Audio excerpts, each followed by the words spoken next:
about that space and what's going on and what's new. So that's how the 4 companies came about. Long-winded answer. No, that's perfect. All right, so as you mentioned, you've worked in Canada as well as Pakistan. Aside from language, what are some of the differences you've noticed in the ways people communicate in these 2 countries?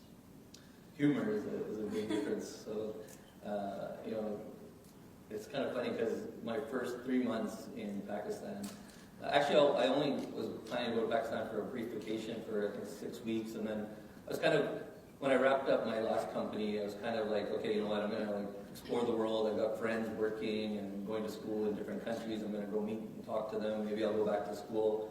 So I had planned I was going to go to Pakistan for a few weeks, and then I was going to Kuala Lumpur, where I had a friend going to school there, Jordan, where I had a friend going to school there, and then Egypt, because I was really curious about a university in Egypt that I was thinking that maybe I would attend.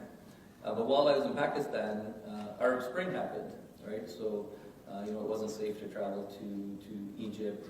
And then it was interesting because I met a friend who was working on a NGO in Pakistan that was focused on sustainability in Pakistan, and her major focus was just making sure that all the trees weren't taken down as some of the bigger cities were developing.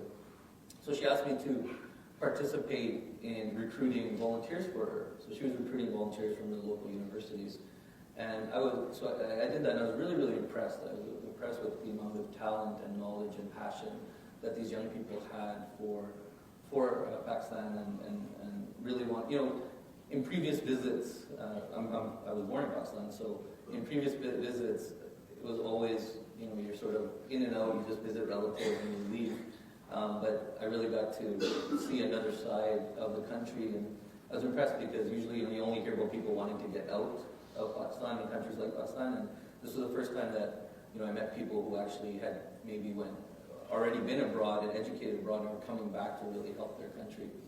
And so then she introduced me to her friend who was actually from Alberta. This was in Lahore, in Karachi. So Karachi is like a mega city, probably like one of the top 10 biggest cities in the world, 25 million people. And so she told me that you know, her friend was working from Alberta. She was working for an NGO in Karachi, and that I should meet her. So I went to meet her, and it was really interesting because, so at 3 months I've been in Pakistan, no one gets my sense of humor, right? Because I've got all these jokes pent up, right?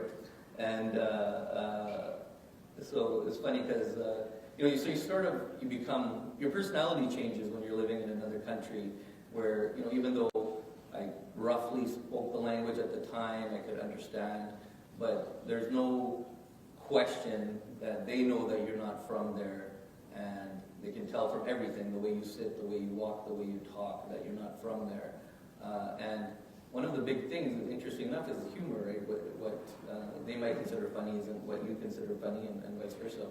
So I met her friend, and we went for dinner, and I just had all these pent-up jokes, so I was just like firing all these jokes, and she was just like rolling around on the ground laughing, and I think that was the reason why she decided to marry me, so that was a good thing.